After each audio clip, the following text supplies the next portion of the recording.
Network Entertainment. Ganito kasi yan. Naniniwala ba kayo sa 3-month rule? Ikaw, Janine.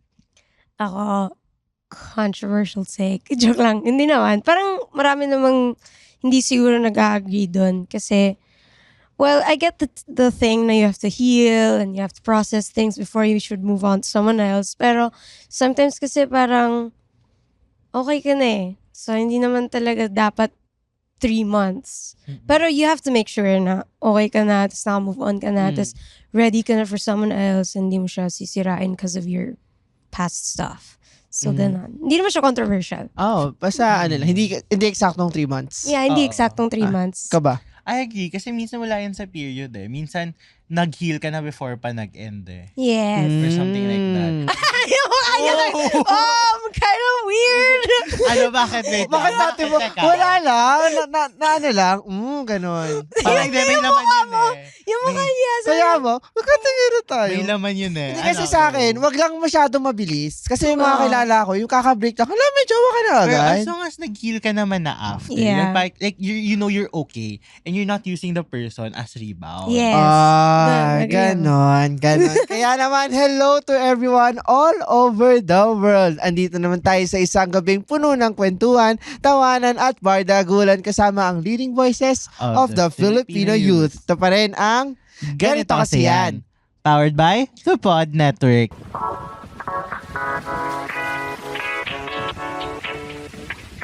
At Yes, kasama nyo pa rin ang inyong... podcaster by Jay. Coming at sinis... intro kita? Ikaw mag-intro sa akin.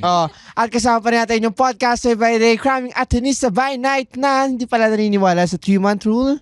Ito pa rin si... Jacob. At ito pa rin ang inyong striving scholar ng Rizal na naniniwala ata. Kasi Hindi hindi siya naman, sakto naniniwala sa sinabi ko.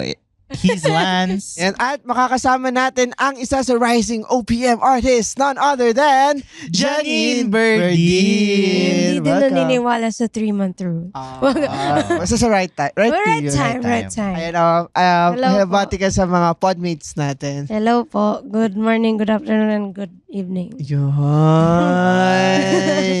So, yung isa sa latest release mo, yung Alas Dos Na. Kasi kaya tayo nag-3-month rule. Kasi usapang breakup to. Right. Ano ba yung parang hugot mo behind that song? Yeah. So, I wrote the song, I was super young, so medyo naive talaga yung perspective niya. So, I was 15, tapos unang boyfriend ko, high school, tapos akala ko siya na yung forever ko. So, it's very like teenage rage na parang, oh God, bakit? Bakit kami naghiwalay? Sayang. Sana yung forever ko. Ganon. So, ganon lang siya. Super naive, but I feel I wanted to share it because I feel like a lot of people don't talk about that too much. Maybe we do, but I just want to share something that I feel like everyone has went through and like could relate to it, and maybe they need to hear something that they can shout to, ganon. So, that is Alas Dos Na. And now, years after, now that you're releasing it, how do you feel about the song din naman? And how do you feel about your feelings? Nakaka-relate ka pa rin ba? Hindi talaga. Actually, meron talaga parang 90% of me doesn't want to release it kasi super, alam mo yung nandidiri ka na, alam mo bakit? Ew. Parang ginawa mo nung kabataan. Oo, tsaka yung story pa behind it. Kasi I always just like share whatever the song's about, whatever I write about. Tapos the story pa behind the song, tapos parang nandidiri ako, parang nagkikringe ako, ganun. Pero the 10% of me that wants to release it talaga is just for the sake na maybe someone needs to hear this. Gets. And I love the song, and I feel like my band really made it like the best that it could be, like with the guitars and the drums, and it's just really teenage rage para sa akin. So I'm very proud of it. Eto, kung natatanda mo pa yung ex mong yun, gaano ka katagal bago mag-move on? Oh my 3 months din ba? Or mas Hindi, Mga 1 day. Joke lang. Hindi, joke lang. Kasi I was super young. So, tas yun nga yung kala ko na forever na. And then, I was here na in Manila. Tas, I didn't have much friends because I did not speak Tagalog pa kayo. And, so I was always just thinking about, oh man, I miss Cebu. I miss my high school. I miss my friends. I miss that dude. And then, kaya ako nasulat kasi like medyo matagal din akong nag-iisip about ganon. So mga, ewan ko, mga months din yun. Pero hindi naman umabot ng 1 taon. Ganon. Umabot. Umabot o lumagpas ng 3 months? Lumagpas. Kaya hindi ka naniniwala sa 3-month rule. Kasi Pwedeng more lumagpas. than 3 months. Hindi din. Hindi. wag But I na- feel like it was just like I was super young. Tapos, di ba pag parang ang bilis natin Emotional. ma-attach. Yeah, we're so emotional. Tapos, parang di mo nagigets talaga yung mundo. Tapos, basta I feel we were just super young. That's din High naman. school. And Yes. all. And yun nga, kung babalikan nga natin, kung tatanungin natin yung musical journey mo, from Cebu to Manila. Oo. Kasi Yeah. you mentioned then a lot about how there were a lot of adjustments sa parang you were not speaking Tagalog. Yeah. missing a lot, And I super relate kasi I also moved from Cebu when I was like Yung taon ka? 8, 9. Oh. And super duper difficult kasi during that time hindi din ako marunong mag-Tagalog. Like I never knew anything. Kasi super English. 'Di ba in Cebu parang mas English, mas English. or Bisaya. Yeah. So hindi ako Talaga? Yeah. So how was that for you naman yung adjustment mo, especially na moving here to Manila and all that difficulty? How did you address that? Parang, it was super hard for me really. Like, I realize now, when I was going through it, I felt like, kasi delusional ako nung bata eh. Super delusional ko talaga.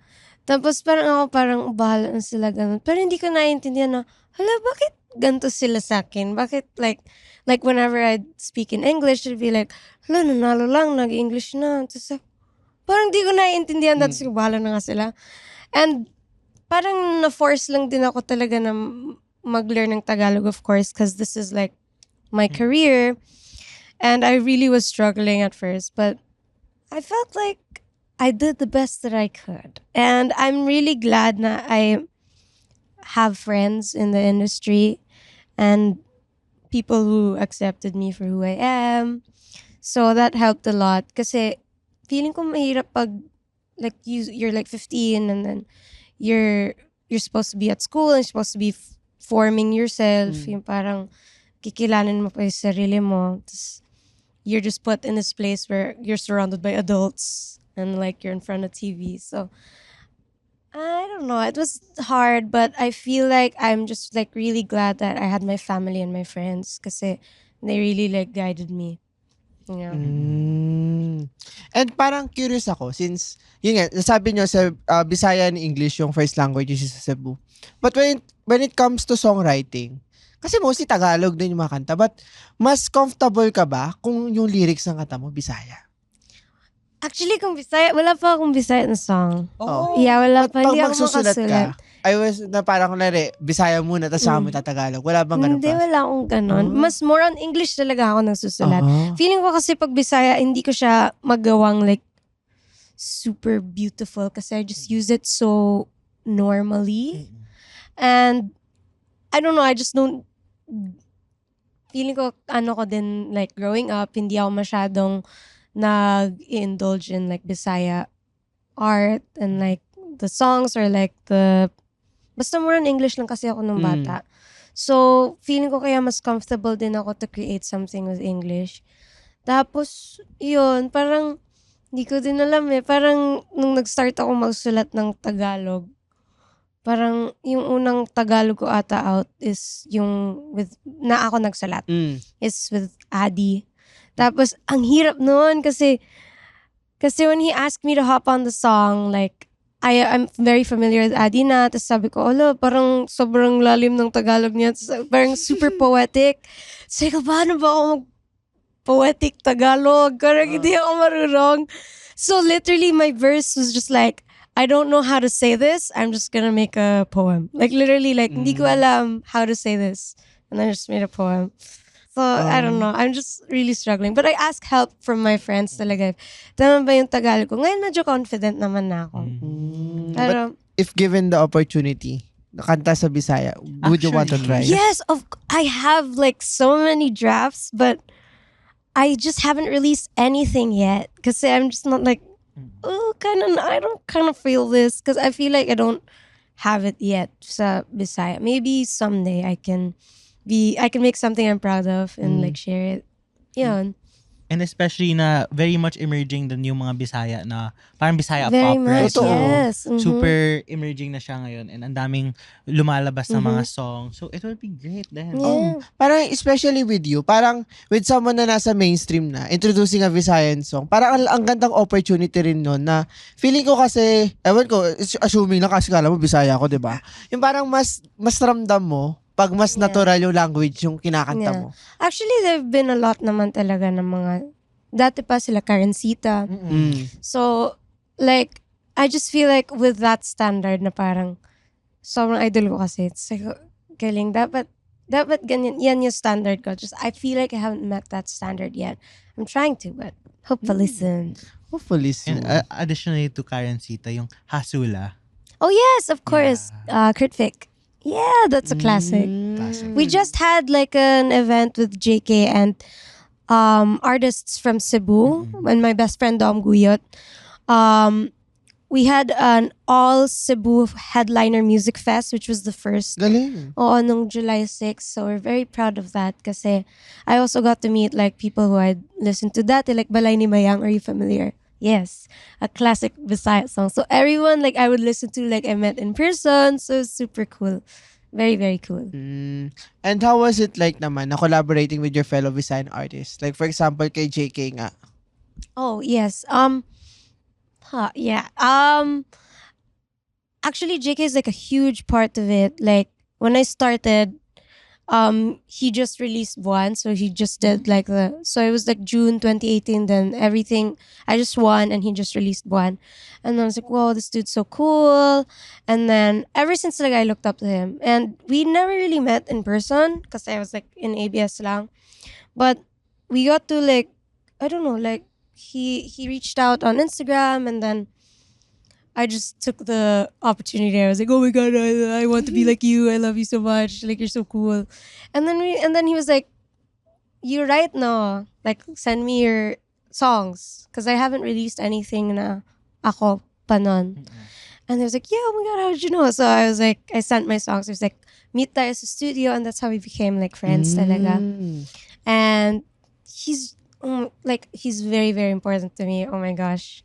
Like, during this time, especially, like he's someone I really look up to and I really want to be like, and I just can't believe I get to call him my friend. He's a super cool dude. Wow. It really helps no, parang Yeah. may ganun kang sasandalan, especially in this industry na parang daming tao, daming nangyayari and all, but to have someone like JK. And to work with you, like people you idolize then. Oh. Grabe. And people na Bisaya Jud na very comforting. I'm very glad that my best friend nga, si Dom Guyot na artist ngayon, is here in Manila because we were just schoolmates nung grade 7 ako, so like first year high school sa CIC Mandaue. Tapos, parang in the school, we would always be like picked on kasi we would like sing and we would like do covers and stuff.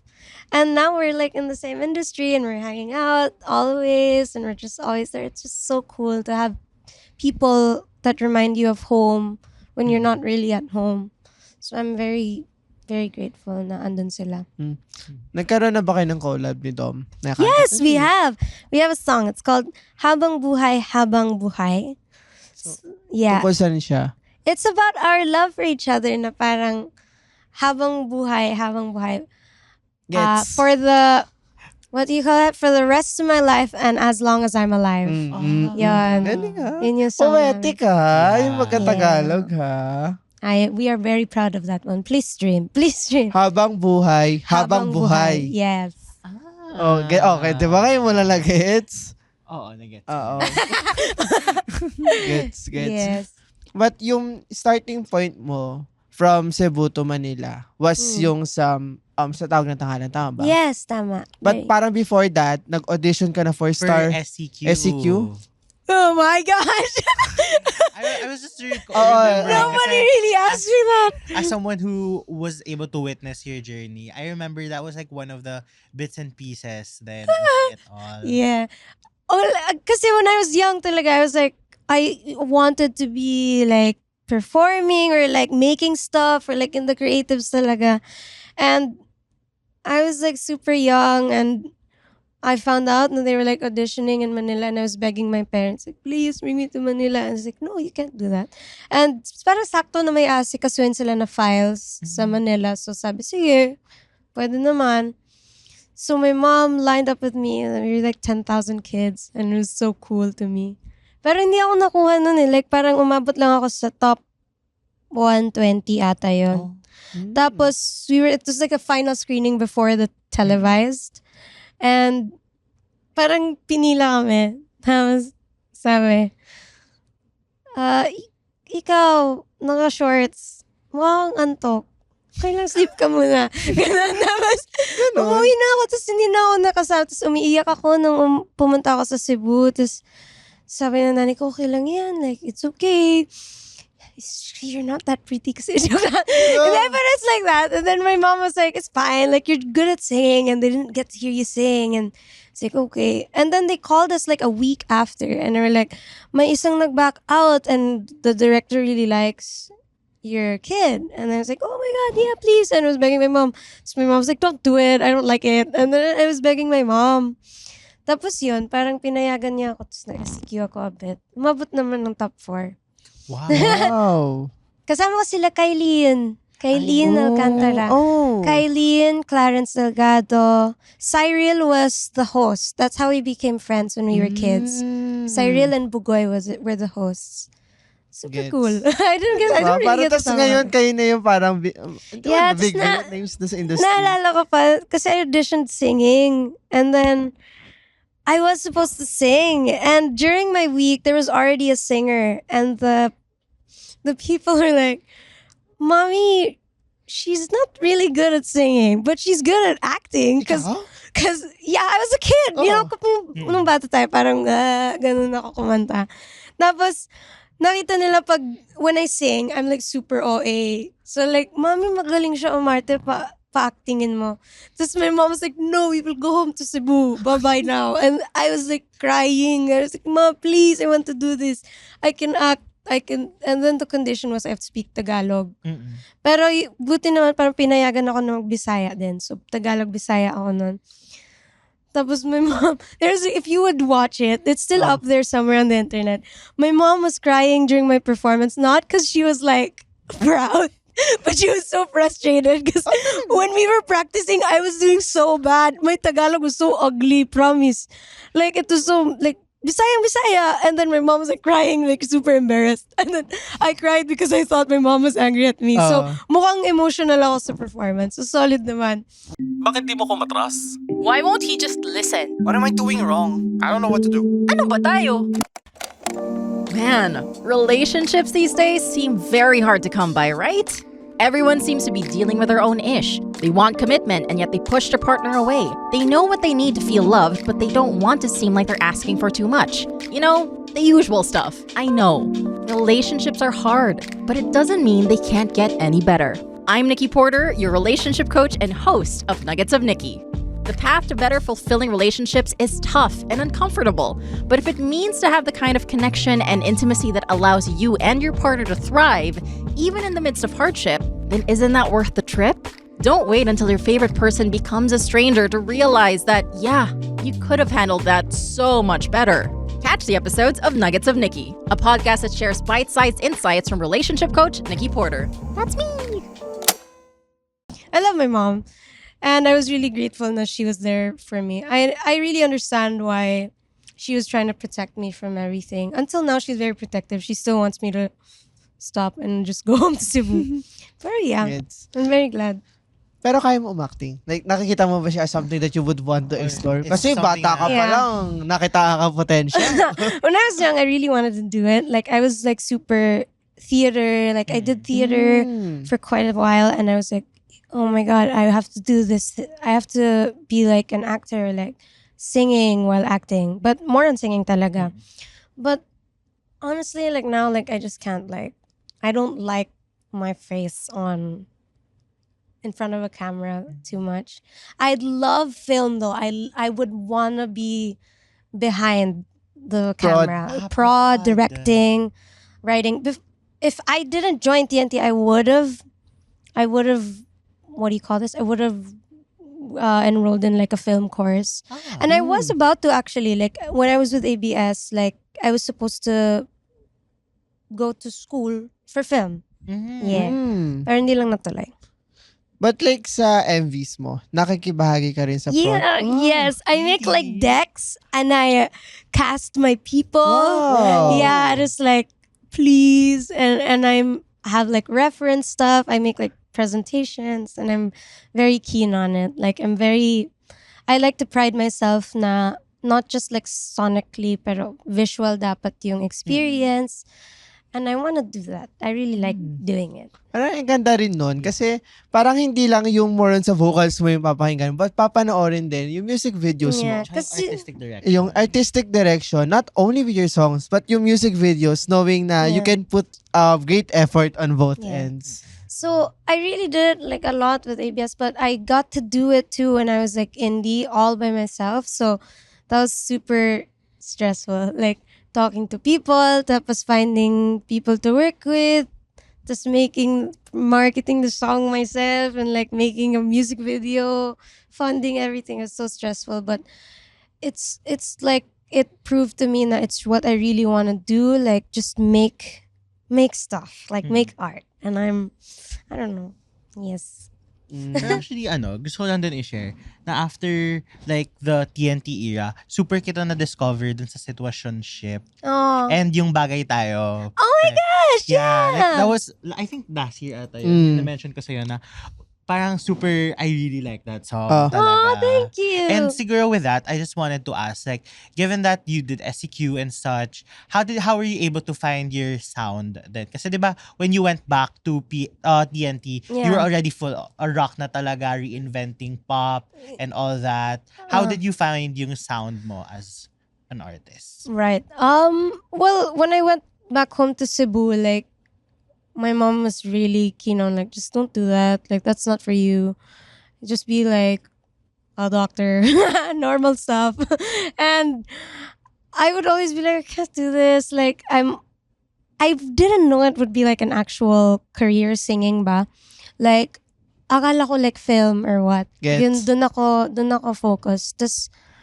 Pero I would always like indulge myself in like my inspirations nga growing up, my influences. Like, my dad would always play the Beatles, Queen.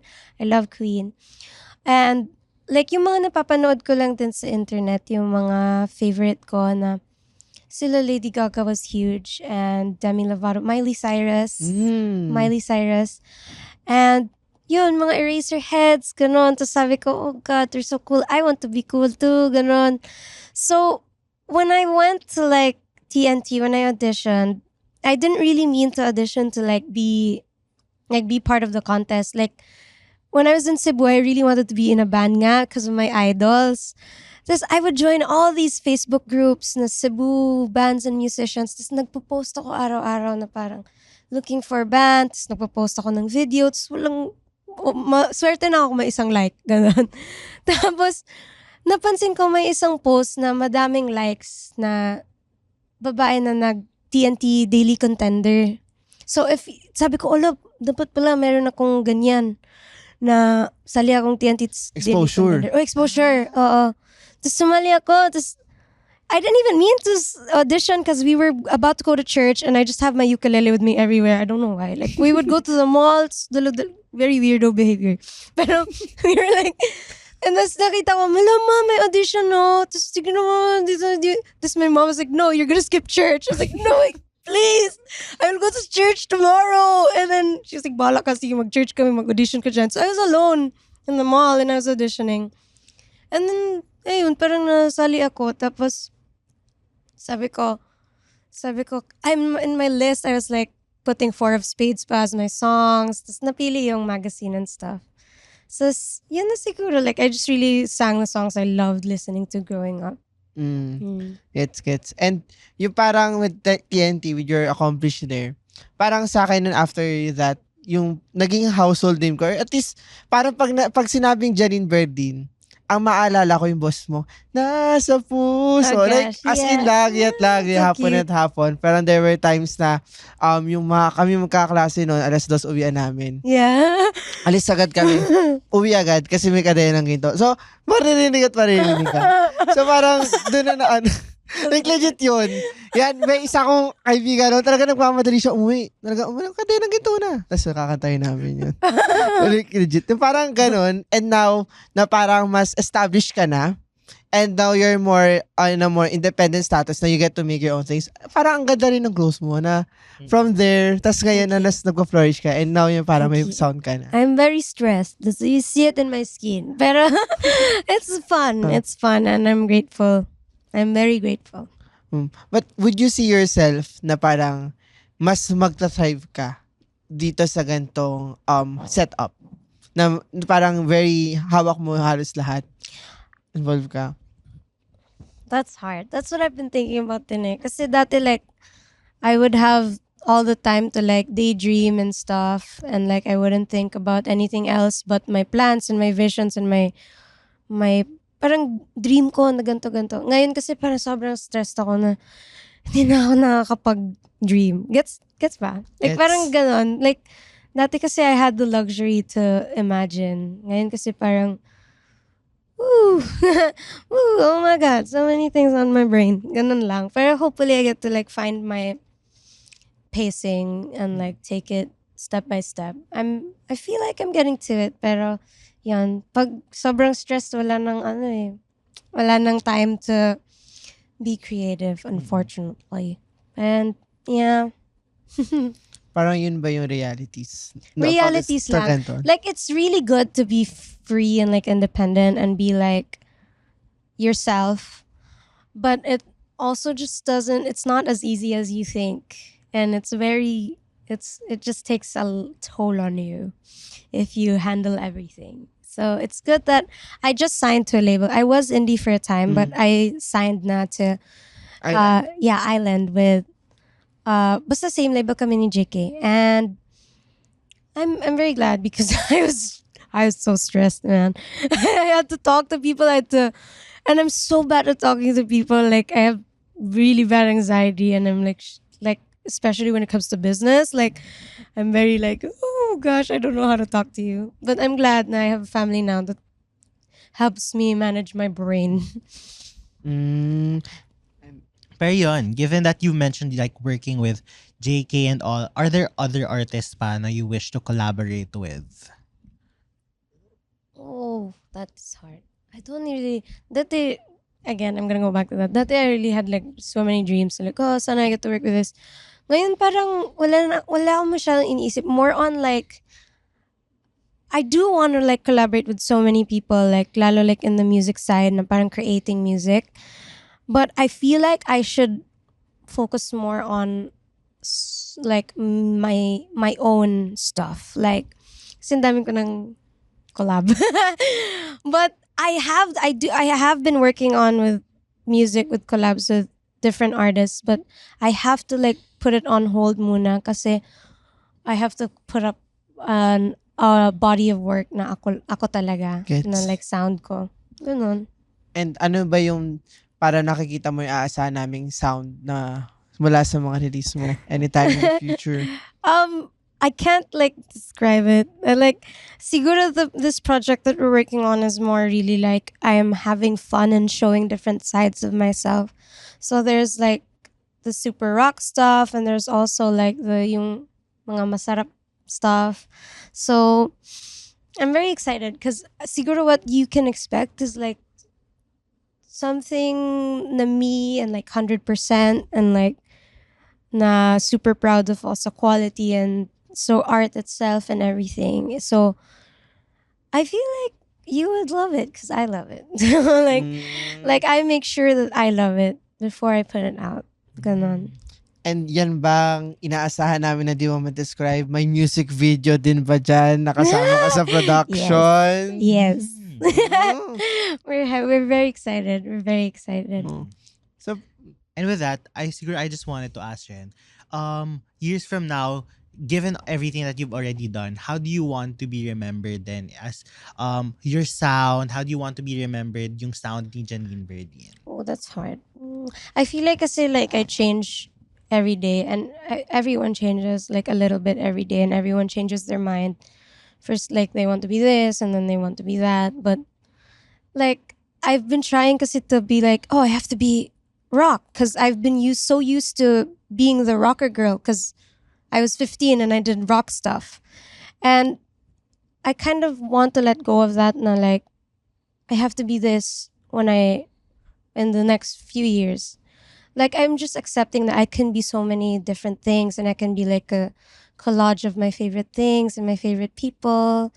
And I think I just want to be remembered by someone who is very proud of her work and did her best with everything, and is just very, I don't know, like respectful of her art. Yun lang talaga yung akin. And dati pangarap ko na dapat ako yung unang global stuff sa, like ako yung unang magdala sa Philippines. Like I had imaginary beef with Demi Lovato on TV. I'd be Demi like, Lovato, kabahan ka na. on TV, I'd be like, bantay ka. I mean like, humanda ka sa akin, Demi Lovato, bago ako mag-18, tatalunin kita. Gumagano na as in.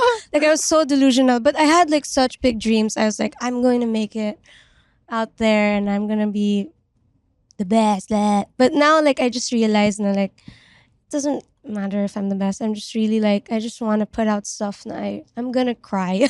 I just want to put stuff out na I'm very respectful towards, and I'm very proud of. So yun lang talaga yung goal ko. But I love how you manifested everything. Na parang, Oh, not the Demi Lovato thing though. yeah. Sabi na carpenter, o may sayos ka. I am 22 now. Oh Okay. gosh. So siguro last question, parang kanina pa sinasabi na dati, marami kang dreams, sa tingin nga kay Demi Lovato and all. Pero ano yung siguro yung message mo to your young self? Sa batang Janine Verdin na ganyan na maraming gustong marating. But now with the realities na na-experience mo din. I just wish you weren't too much of a perfectionist, kasi you were too hard on yourself, and you can't be everything at once, especially when you're that young and you are very limited, and you are from a small island in a third world country, so you cannot be Demi Lovato. You cannot be better than her. But you can be yourself, and you can learn to be better every day, and just be proud of that and be yourself. And I think I have been myself naman, so I'm proud of you for being that. Yes. Yan. yun. And Kaya thank you so much, Thank you Janine, for for having having me. this conversation Thank with you for us. listening to me, And Yap. yeah, while we're at it, you can already promote what people can expect from you in the future and with your recent release. Yes. Hello po, I'm Janine Verdin, and I released the song, my first single under UMG Island Records. It's called Alas Dos Na, and it's a fun song, and it's leading up to a project that we will be announcing soon. I also have a single coming out soon, and I'm very excited. And please listen and support to OPM. Thank you. ayan, pwede ba kayo makingi na sample? Alas dos na. Oh gosh. Okay. 1, 2, 3. Ano ba yan? Hindi na ako marunong kumanta. Pero wag mong isisi lahat sa akin, aminin, naramdaman mo rin, ramdaman mo rin. Alas dos na ng umaga, ikaw pa rin, ikaw ang hanap ng puso. Giliw ko, tan, tan, tan, tan. Ba't ba kita iniwan? Woohoo! Wow! Grabe. Yeah. Parang if may something na parang nagstay, na parang uniquely Janine, yung emotion sa boses mo. Yeah. Thank Totoo. you. Anong dati? I am OA. So maybe it comes out everywhere. Parang very, parang ramdam na ramdam mo. Tagos kung tagos. Thank you. Thank you so much, Janine. Thank And, you for having me. Also, don't forget to invite them to follow your socials. Hello po, I'm Janine Berdin. I'm Janine Berdin everywhere, not Janine Berdin sometimes on other social media. But I'm Janine Berdin with a check mark. Please listen to my music and my friends' music and OPM. Yay! Yay! And ayun, again, maraming salamat kaayo, Jenny. Salamat kayo! Thank you Ayun, kayo! sa brands yan for collaborations, please feel free to email us at dagitokasianpod@gmail.com. Kung nagustuhan niyo itong episode na to, what if i-share nyo sa mga social media platforms, tag nyo kami. It's at dagitokasianpod on Instagram, at GKYpod on X, at tutukan ang aming exclusive videos sa at ganito kasiyan on TikTok, at itag nyo na rin kami. It's LNC RVDA on Instagram, at ikaw naman. To Charles Jacob on all social media platforms. Kung nagustuhan itong podcast na to, marami rin kaming mga ibang collaborations with P-pop and OPM and Filipino artists. So, stream nyo lang yan. Follow nyo lang kami. It's the ganito kasi yan pod. Yeah. It's sa ganito kasi yan. And ring nyo yung notification bell. Naglalabas kami ng episode every Saturday. And 5 stars. And And gusto ko lang sabihin, happy birthday kay Best Boy Lance! birthday! Hindi ko birthday! Birthday. Okay. Birthday So, po yun. niya. Yeah. Happy birthday! Yesterday, but birthday. Gulat naman ako. At once again, ito pa rin, huwag natin kakalimutan na you can dream big, but sometimes reality hits, but that's okay as long as you're happy with what you do and you do the best that you can at any given point. At once again, ito pa rin ang Ganito Kasi Yan. The opinions of podcast creators, hosts, and guests are not necessarily reflective of the official stance of the Pod Network Entertainment, its hosts, or other network programs. The content created by the people behind the podcast is personal and not meant to harm any religion, ethnicity, group, organization, company, or individual.